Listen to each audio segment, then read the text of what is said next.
Bonjour tout le monde, ça fait un bon petit moment que j'ai pas sorti de vidéo, depuis le 13 juillet. Vous devez vous dire que j'étais en vacances et que c'était bien mérité vu mon statut ô combien éprouvant de youtubeur. Eh ben pas tout à fait, comme chaque année je profite de l'été pour me ressourcer en me coupant totalement d'internet et du téléphone. Et cette année j'ai eu la chance de passer 50 jours sur YouTube, Facebook, Twitter et tout le monde virtuel qui va avec. Je vous conseille de le faire au moins une fois, ça peut ouvrir les yeux sur certaines choses. Bref, ça veut pas dire pour autant que j'ai rien glandé, mais comme je suis pas trop du genre à partir en même temps que tout le monde en vacances à claquer une année d'économie pour profiter du soleil, alors que celui-ci est gratuit et à domicile, surtout que finalement une journée de bouchon pour finir tous entassés au même endroit à partager la sueur et les odeurs, je trouve que parfois c'est déjà cher payé. J'ai préféré demander à mes enfants ce qui leur faisait plaisir. J'aimerais bien avoir une chambre à moi toute seule parce que mon frère il a un pecto casque. Moi aussi.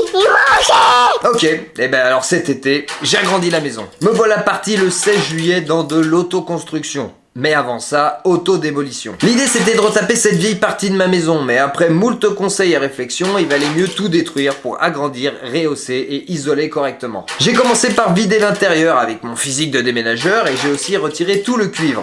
J'adore le cuivre. Manchouillère, ça vaut cher le cuivre. Et l'électricité en mettant les mains dans le tableau, avec précaution. Puis j'ai détuilé avec mon équipe de 1. Tout seul donc, pendant la canicule, c'était cool.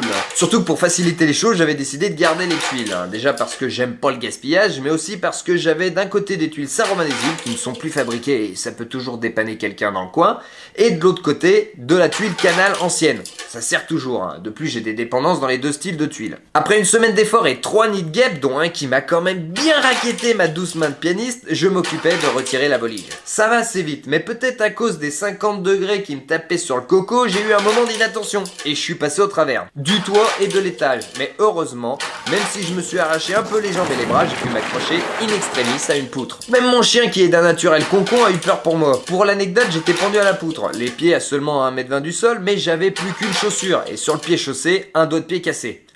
Je l'avais cassé en me prenant une pile de tuiles Canal la veille. Comme quoi les Vans coquets c'est un peu de la merde. Et donc je me marrais tout seul accroché à ma poutre avec des croûtes de partout en me demandant si je devais me réceptionner sur mon pied avec orteil cassé ou sur mon pied sans chaussures. Autant te dire que cette poutre est devenue un de mes meilleurs amis. On se quitte plus. Restait ensuite à retirer les chevrons puis la charpente, à en mettre un peu de côté pour de futures réparations et donner tout le reste à un ancien du village qui a une bonne vieille monstrueuse chaudière qui brûle tout. Mais vraiment tout. Mais c'est que vraiment tout. Et bordel de nouilles, on est déjà fin juillet, 15 jours sont déjà passés, va vraiment falloir que j'en mette un sacré coup au mois d'août si je veux être hors d'eau, hors d'air avant l'hiver. Alors si je te parle de ça, c'est pas juste pour étaler ma vie, J'avais aussi envie de te faire passer ce petit message qui est le fait qu'on est tous capables d'entreprendre, même de gros projets. Et malheureusement, dans notre société moderne, on a tendance à nous pousser à la spécialisation, à l'optimisation. T'as des rêves quand t'es jeune, t'as envie de faire plein de choses et on te dit non, déjà tu pourras pas tout faire et puis toi ça, non, t'y arriveras pas. Enfin si t'y arriveras mais tu seras pas doué, vaut mieux que tu fasses ça. Ouais, ça c'est bon pour toi, tu verras. Ouais, tu feras ça toute ta vie, tranquille. Et en ce qui concerne l'estime de soi et l'épanouissement, c'est quand même pas terrible je trouve. Malheureusement, on a tendance à nous dire qu'on peut pas tout faire, qu'on n'est pas capable de tout faire. Et qu'il vaut mieux apprendre à faire une chose bien que de s'essayer à toutes les tâches. Et moi, je suis pas bien d'accord avec ça. Et j'ai eu la chance, moi, j'ai fait un BTS vidéo, cinéma, et à l'époque, on m'a direct dit, il faut que tu fasses du montage. Tu feras que du montage, ce sera ton boulot. Et moi, je disais, non, mais moi, j'aimerais bien faire de tout. J'aimerais bien faire de l'image, du montage, de l'écriture. Avant, j'aimerais bien jouer aussi, faire de la post-production. J'aimerais connaître un peu tout. J'aimerais faire de la 3D aussi. Et on me disait, non, mais c'est pas possible, c'est pas un métier, ça. Non, il faut que tu trouves un métier, ce sera monteur. Et tu monteras les merdes des autres et tu feras que ça. Et heureusement, même si YouTube a pas mal de défauts, je trouve, heureusement, YouTube est arrivé et a dit, non, on peut avoir un pseudo-métier, si c'en est pas vraiment un non plus, mais un pseudo-métier où on fait tout. Alors évidemment, on est moins bon dans chaque domaine que les spécialistes. On peut être bon dans un et à côté un peu moins. Par exemple, moi, j'écris pas trop mal, je le sais, mais voilà, je m'applique bien moins dans l'image, même dans le montage et tout. Donc on a chacun nos points forts, mais on a pu faire de tout. Et c'est pour ça peut-être que youtubeur, ça plaît à pas mal de jeunes parce qu'ils ont l'impression et ben, qui vont pouvoir s'épanouir dans ce travail. Et en fait, non, on peut s'épanouir de partout. Moi, plus tard, quand j'arrêterai YouTube, dans quelques années, j'aimerais bien être menuisier. Et je vais être menuisier, parce que je sais que j'en suis capable. Et je sais qu'il suffit que je m'en donne les moyens. Et ben, c'est un peu ça que je voulais vous dire. On peut se donner les moyens de faire énormément de choses. Et je vous conseille, vous, de faire ce que vous avez envie de faire et de vous dire que vous en êtes capable. Alors évidemment, il faudra travailler, il faudra se documenter, il faudra apprendre. Mais bon, qu'est-ce qu'il y a de mieux, qu'est-ce qu'il y a de plus important dans la vie, parmi les choses les plus importantes?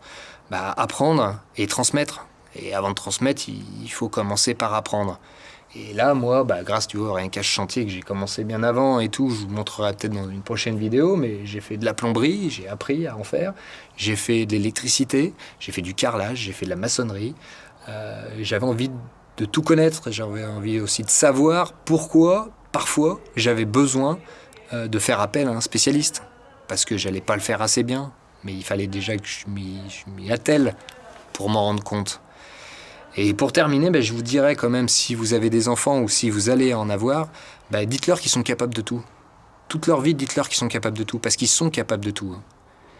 Et malheureusement, il y aura beaucoup de monde pour leur dire l'inverse. Bon, toi, au fond, là, si t'as refilé tes gènes, évidemment, il aura un peu plus de mal, mais il sera quand même capable de tout. Bon, je vous montrerai sûrement la suite dans une prochaine vidéo, si ça vous tente. Alors, n'hésitez pas à me le dire, commentaire, pouce bleu, Tipeee, abonnement, voilà. Ça a pas mal avancé au mois d'août, donc je pourrais toujours vous montrer ce que j'ai fait, puisque j'avais fait en amont aussi. Et sinon, les prochaines vidéos arrivent bientôt, un 2058, je pense, après un Minute Papillon et un autre projet. Voilà. À bientôt, que la rentrée soit avec vous. Non, il n'y a pas d'échelle, c'était un moellon.